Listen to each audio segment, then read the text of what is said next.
புனித பிரான்சிஸ் சவேரியாரின் படிப்பினையா நற்செய்தியின் ஒளியை உங்களுக்கு அளித்த கடவுள் நம்பிக்கை, எதிர்நோக்கு, அன்பு ஆகிய கொடைகளோடு நீங்கள் வளம் பெற அருள் புரிவாராக.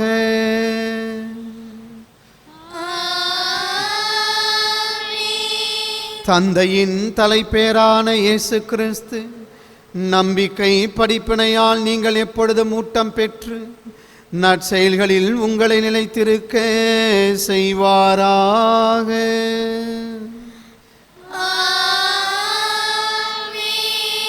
உண்மையான நம்பிக்கையிலும் உங்களை ஒளிவித்த தூய ஆவியார் கிறிஸ்தவ வாழ்வாலும் விண்ணக கொடைகளாலும் நீங்கள் வளம் பெற செய்வாராக.